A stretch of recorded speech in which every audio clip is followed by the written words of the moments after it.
के अंदर ये हदीस मौजूद है हजरत अनस इब्न मालिक से, साहबी रसूल है, 10 साल हुजूर की सोबत में रहे। वो कहते हुजूर सल्लल्लाहु अलैहि वसल्लम कि 10 साल मैंने सोबत उठाई। मेरी माँ, मैं छोटा था, उसकी बच्चा पीस लिया, उसमें घी मिलाया, उसमें गुड़ डाल दिया मीठा, गोया उसको एक हलवे की शक्ल दे दी। इसी को हमारी जबान में हम कहते हैं मलीदा। एक प्याले में रखा, थोड़ा सा था वो, थोड़ी सी रोटी थी, थोड़ा सा घी था, थोड़ा से गुड़ थे।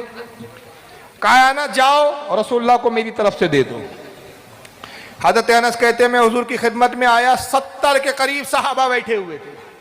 मैं सोचने लगा इतना सा प्याला, और हुजूर अगर बांटे तो एक एक निवाला भी नहीं आएगा सबको, 70 निवाले नहीं बनेंगे इस प्याले में। सरकार ने कहा अनस क्या उठाया, और हजरत अनस कहते हैं अल्लाह के रसूल ने कुरान से जहां चाहा जो चाहा पढ़ा। इसी को क्या कहते हैं हमारे यहाँ, फातिहा।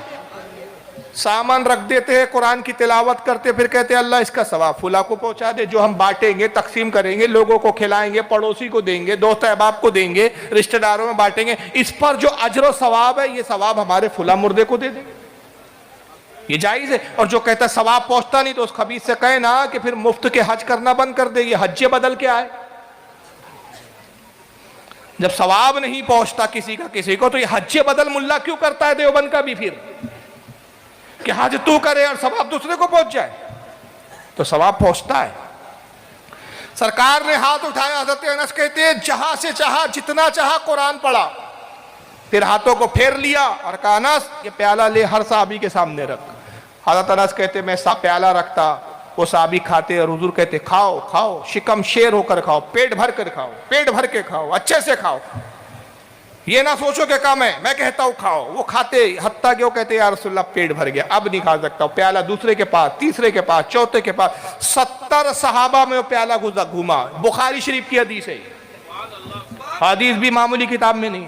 अनस कहते 70 साहबा ने खाया, फिर हुजूर की खिदमत में आया वो प्याला, सरकार ने उसमें से चंद लुकमे लिए और उसके बाद कहा अनस ये प्याला ले जाओ, अब मेरी तरफ से, मेरी जानिब से अपनी माँ उम्मे सुलैम को दे देना। अनस कहते खुदा की कसम जिसने रसूल को हक के साथ भेजा, मैं हैरान था, जब लाया प्याले में तब ज्यादा था कि अब ले जा रहा हूं तो ज्यादा हो गया है।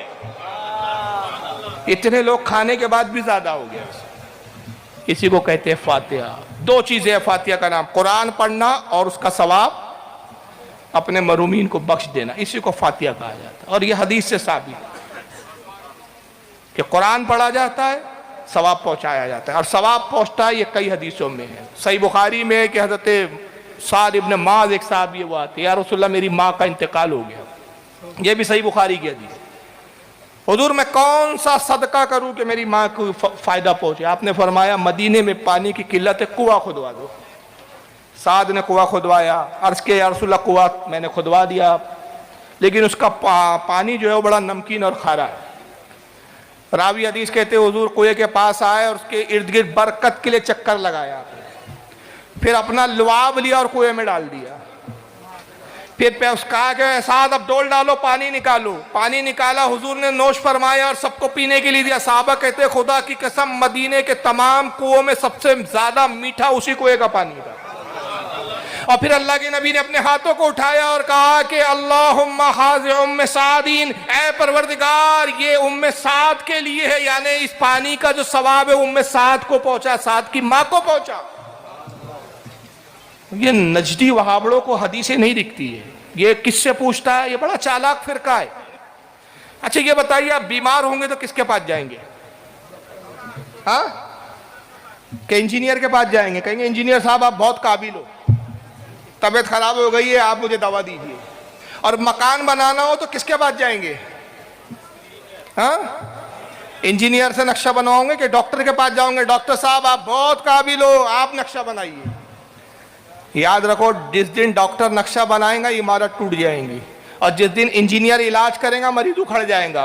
तो हर फन का माहिर होता है। दीन का डॉक्टर, दीन का माहिर कौन होते? आलिम दीन होते, उलमा होते। उलमा के बाद वहाबड़ा नहीं आके पूछता मिलाद कहाँ लिखा है, उलमा से नहीं पूछता फातिहा कहाँ है, उलमा से नहीं पूछता कब्रों पे जाना क्या है। किससे पूछता है? अवाम में ढूंढता है, रिक्शा चलाने वाला कौन है, ऑटो चलाने वाला कौन है, किराने की दुकान का चलाने वाला कौन है, नौकरी पेशा कौन है, उसके पास जाता है। बताओ मिलाद मनाना कहाँ है? अब वो बेचारा बता नहीं पाता है क्योंकि जाहिर है उसकी फील्ड नहीं है, उसकी लाइन नहीं है, वो इतना पढ़ा लिखा नहीं, उतनी किताबों का मुताला नहीं, उतनी मालूमात नहीं, तो कह देता भाई मुझे नहीं मालूम यार, हम मना रहे, हमारे उलमा नहीं मना करते, हमारे उलमा भी मनाते। अरे तुम लोग जाहिल हो। अबे जाहिल तो तू है कि बीमार हुआ तो इंजीनियर के पास जा रहा है और घर बनाने के लिए डॉक्टर के पास जा रहा है। जाहिल तो तू है, उलमा के पास नहीं जाते। इसलिए याद रखिए, इन फिरकों से बचिए। और हिंदुस्तान के जो हालात आज बिगड़ रहे हैं ना, याद रखिए, जो ढकोसलेबाजी करते हैं ना, मुसलमान खतरे में है, वहाँ दंगा यहाँ दंगा,